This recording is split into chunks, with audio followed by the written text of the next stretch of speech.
प्यारे साथियों, अस्सलाम वालेकुम। कैसे हैं? उम्मीद है कि आप सब हज़रात खैर व आफियत से होंगे। आज की इस वीडियो में हम उन चीज़ों के बारे में बताएंगे जिनसे रोज़ा नहीं टूटता है। उम्मीद है कि इस वीडियो को देख करके बहुत से लोगों का कन्फ्यूज़न दूर हो जाएगा। तो चलिए बिला वक्त ज़ाय किए उन चीज़ों की तरफ बढ़ते हैं। नंबर 1, बाल काटना। सर के बाल हों, ज़ेरे नाफ बाल हों, कैसे भी बाल हों, अगर हमने बाल काटे हैं तो उन बालों के काटने से, मूछें काटने से, दाढ़ी को सही कराने से रोज़ा फासिद नहीं होता, नहीं टूटता। इसी तरीके से नाखून काट लेने से भी रोज़ा फासिद नहीं होता है।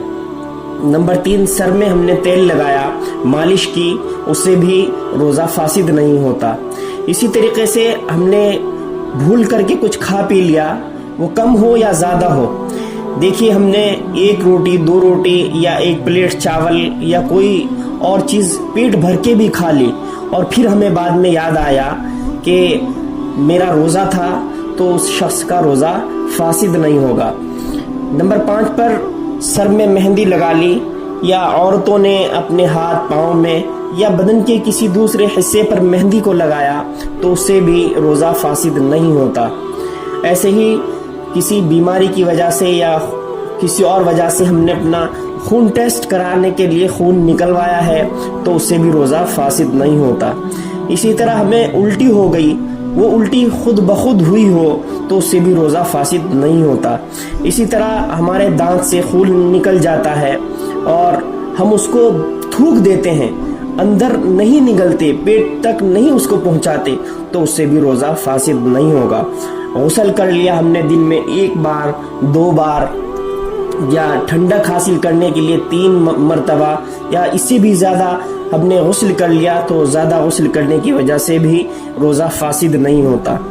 इसी तरह थूक जो हमारे मुंह के अंदर होता है उसको हम निगल लेते हैं तो उससे भी रोज़ा फासिद नहीं होता। लेकिन यहाँ पर यह ख्याल कर लेना ज़रूरी है कि मुंह में थूक को इकट्ठा ना किया जाए और इकट्ठा करके उसको ना निगला जाए, बल्कि थोड़ा बहुत जो खुद से हमारे मुंह के अंदर थूक आ जाता है उसको अगर हम निगल रहे हैं तो उससे रोज़ा फासिद नहीं होता। इसी तरीके से सुरमा लगाने से भी रोज़ा फासिद नहीं होता। अच्छा, सुरमे की भी कई किस्में होती हैं। एक सुरमा लगा लिया हमने तो हमारी आँखों में कुछ असर ना हुआ, और एक सुरमा लगाने की वजह से हमारी आँखों में चिरमिराहट या किसी और तरह का पानी निकलना, किसी भी तरह के सुरमे से रोज़ा फासिद नहीं होता। इसी तरह इतर लगाने से भी रोज़ा फासिद नहीं होता। मिसवाक कर लेने से भी रोज़ा फासिद नहीं होता। हमने विक्स लगा लिया या कोई और बाम लगाया तो उससे भी रोज़ा फासिद नहीं होता। नींद के अंदर अगर किसी आदमी को एहतलाम हो जाए, नाइट फॉल हो जाए, तो उससे भी रोज़ा फासिद नहीं होता। ऐसे ही बदन के किसी हिस्से से हमारे खून निकल करके बह गया तो उससे भी रोज़ा फासिद नहीं होता। ऐसे ही हमने अपनी आँख के अंदर कोई दवा को डाल लिया तो उससे भी रोज़ा फासिद नहीं होता।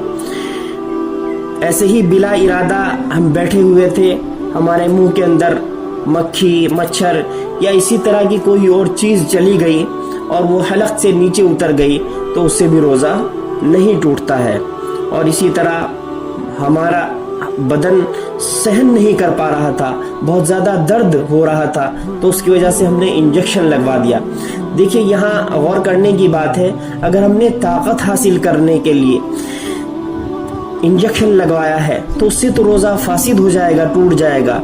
लेकिन अगर हमने दर्द से निजात पाने के लिए इंजेक्शन लगवाया है तो उससे रोज़ा फासिद नहीं होता। ऐसे ही हमें बहुत ज़्यादा सख्त ज़रूरत थी, डॉक्टर्स का ये मशवरा था कि इसको बहुत ज़्यादा ज़रूरत है, मजबूरी थी, उसमें हमने ग्लूकोज को लगवा लिया तो उससे भी रोज़ा फासिद नहीं होता। प्यारे दोस्तों, ये वीडियो सुन रही, देख रही मेरी माँओं और बहनों, ये 20 चीज़ें हमने बयान की हैं। इनके अलावा भी अगर आपका कोई सवाल हो तो उसको कमेंट बॉक्स में लिखें, हम उसका जवाब इंशाल्लाह आपको ज़रूर देंगे। उम्मीद है कि ये वीडियो आपको बेहद पसंद आई होगी और इस तरह की इंफॉर्मेशन, जिन चीज़ों से रोज़ा फासिद नहीं होता, وہ چیزیں ہر ایک مسلمان کو پتہ ہونی چاہیے، تو اس کو صرف اپنے تک محدود نہ رکھیں بلکہ اپنے دوستوں، اعزاء و اقارب، رشتہ داروں میں اس ویڈیو کو شیئر کریں۔ امید ہے کہ آپ ہمیں اپنی دعاؤں میں ہمیشہ کی طرح آج بھی یاد رکھیں گے۔ جب بھی آپ کے ہاتھ خدا کے سامنے اٹھیں گے تو ان دعاؤں میں میرا حصہ رکھیں گے، اور اگلی ویڈیو آنے تک انتظار کریں گے، کیونکہ ہم اچھی ویڈیو آپ تک پہنچاتے ہیں۔ ٹھیک ہے، السلام علیکم ورحمۃ اللہ وبرکاتہ۔